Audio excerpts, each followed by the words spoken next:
All right, Bulls and Bears, we are back with another dose today of economic reality. It is April 17th, 2024, and I got a lot of news I want to get caught up on today. So thank you for joining me. Let's talk about what's happening with credit cards and credit card delinquencies. Now, just to take a step back for a minute, you and I, if you've been on this channel, you know that consumer spending is the key or one of the drivers of the U.S. economy. I would argue the main driver. Of course, you have to have bank lending and credit issuance to have consumers continue to spend, right? So they kind of go hand in hand. But we know ultimately that consumer spending, which is derived from bank lending or borrowing, is the key driver. Once that slows down or stops, or God forbid reverses, then you see some big things happening. Layoffs spike. Then everyone knows for sure that it's a economic downturn. Right now, banks are still loaning out money, even though delinquencies are starting to enter, in my opinion, the danger zone. Let's go ahead and bring up a chart here.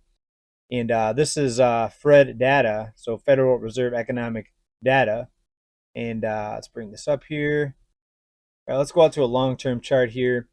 And we go all the way back to the left side here, the shaded area. We see that back then, before the great financial crisis, delinquencies were in the mid 3% range, right? 3.5%. We spiked all the way up to 7%. So 7%, that is the number to keep in mind, right? So where are we at today? Well, let's go ahead to the right edge here. We see that recently, over the past quarter that we have data on, we recently just breached 3%, right? So we still have a long ways to go. We have 4% to get up to the 7% that we saw back in the financial crisis, right?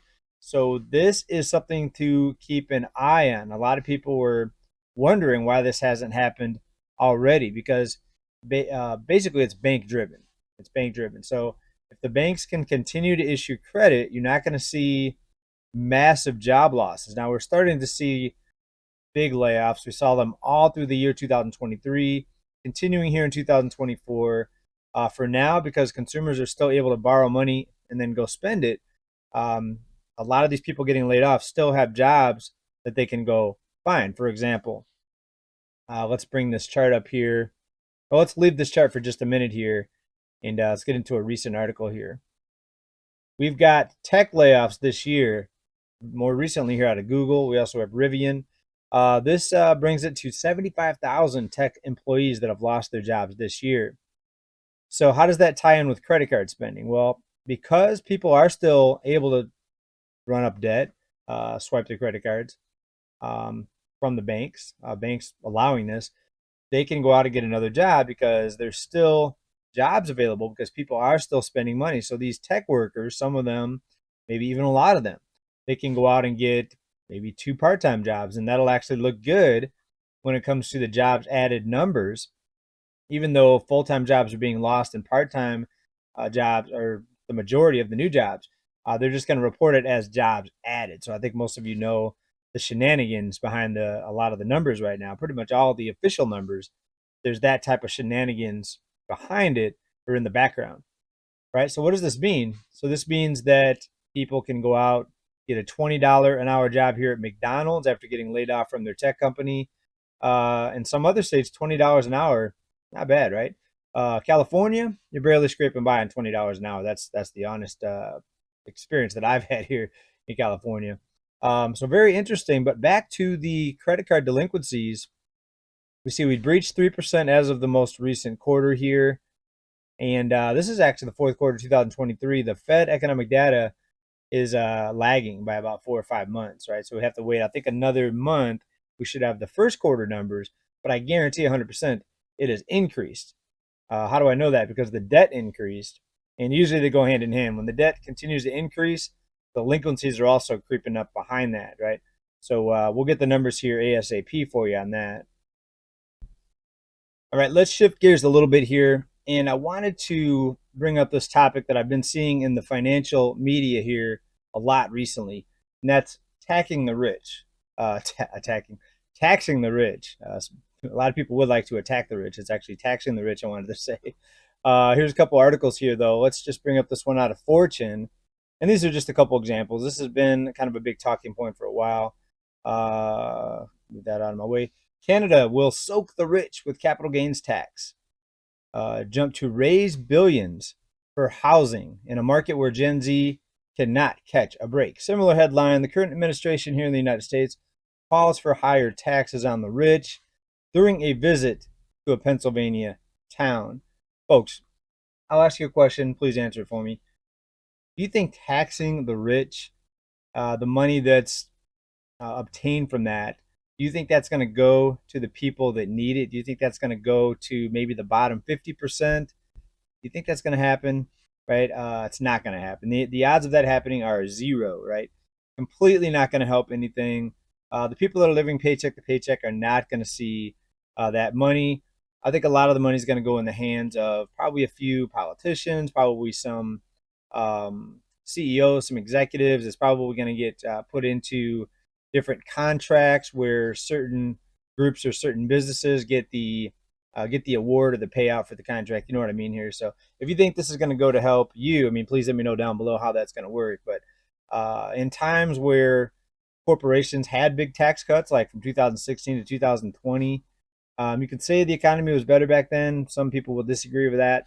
But the money did not go to the people that needed it the most. In fact, you saw homeless increasing during those years. And what Canada's saying is, oh, this is going to go to help people that are priced out of the market in housing. How are they going to take this tax money and then make home prices come down with that tax money, right? It's not going to happen. To make home prices come down, you'd have to do two key things. You'd have to limit the bank's ability to loan out money, especially in a case where the banks don't even have the money.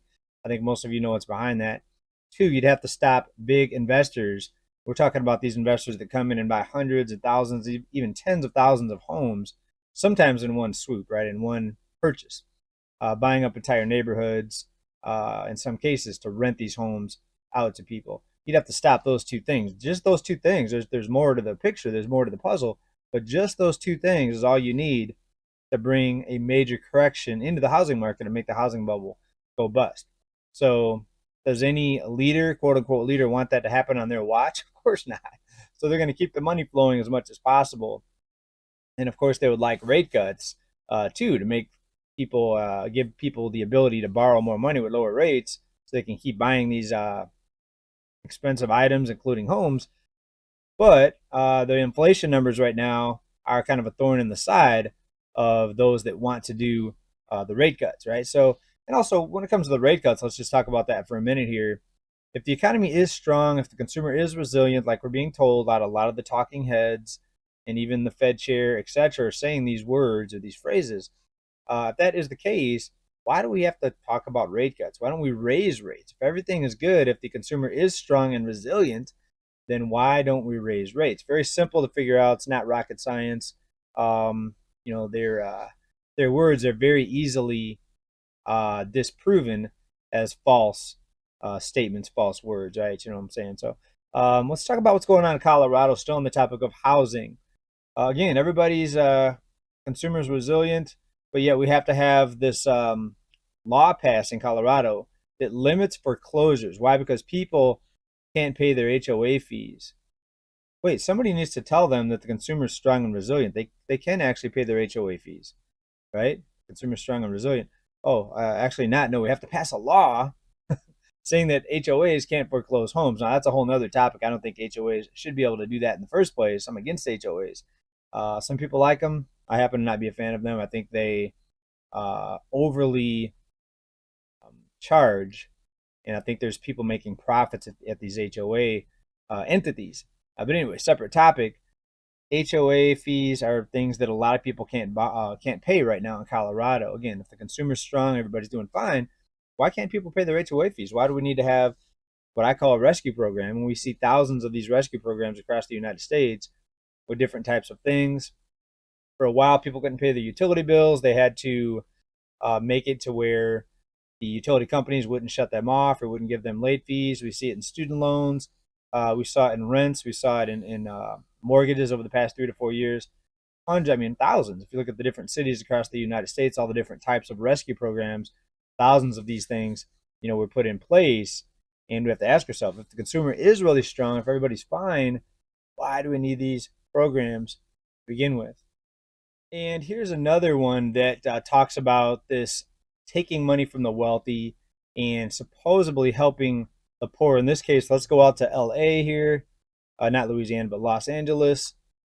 Mayor Karen Bass urges LA's wealthy to fund homeless housing, right? So if you did it in a proper way, you could take the money from the wealthy and put it directly into housing projects. But again, do you think that's actually going to happen? The money they're going to take, if they take money from the wealthy, which I doubt is going to happen, um, do you think that's going to go and help the homeless, right? Do you think they're going to build homes directly from those funds? I seriously doubt it.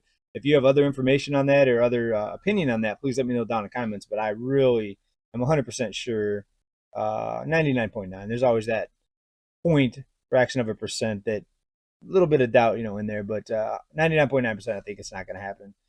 Here's another one here out of LA. Unhoused residents built home on the side of a Southern California freeway. This is off the 110. I haven't been up there in a while, but here it is. Not a bad looking home. Looks like part manufactured home and part maybe shack. But somehow they got these pieces and parts, and it almost looks like a real house. Of course, run down, but for homeless people building this, pretty interesting on the side of the freeway. So what's going to be done? Well, it'll likely get torn down, even though they're saying they want to help the homeless. In my opinion, if the homeless went through all this and actually built this, leave it up. Of course, what they're going to say is it's not up to code. This is not public property. This is, city or county property on the side of the freeway. They're not going to let it happen. So ask yourself, when they tear that down, are they really trying to help the homeless? Now we have all these vacant offices now. The vacancy rate jumped up to about 20% nationally. And in some cities like San Francisco, we see areas that are 30, 40, 50% vacancies in office buildings. That could be used to house a lot of people. They could convert those into apartments. Why can we send billions of dollars all over the world, but we can't transition a lot of these office buildings, these vacant buildings? We can't transition those into apartments or housing, right? We can. We just have the priorities wrong. We'd rather fund wars than actually make things better and create more housing to help address the housing shortage issue. Some people say there is no housing shortage. I'm one of those people that says, well, there is at the current system of lending, but if they change the system of lending, like we talked about at the beginning of the video, that would take away a lot of the purchase ability, right, for consumers, and then prices would come down, inventory would jump up, it would fix the problem. Anyways, let me know what you think about all this, folks. The house that these homeless people built on the side of the freeway, how long until it gets torn down? Does taxing the rich actually come back and help? Does the money actually go into the pocket of people that need it? I would have to laugh, but maybe you've got a different take on it. Please let me know down in the comments. And what do you think about the very beginning, what we talked about? We got the credit card delinquency rate now plus 3%, pretty close to where we were at the beginning of the financial crisis. Will it keep going up, or will they put some sort of freeze on it where people don't have to repay their credit cards, right? That could be the next rescue program. Who knows? Anyways, let me know what you think about all this. Make sure you're subscribed. We're going to get through this economic downturn. Is it a downturn yet? Well, it's an economic shift, that's for sure. I think we can all agree that things are shifting, things are changing. The debt's exploding. Something big I think is going to drop this year, 2024. Please let me know down in the comments. Make sure you subscribe. Keep stacking, everybody. Big love. Bye for now. Peace.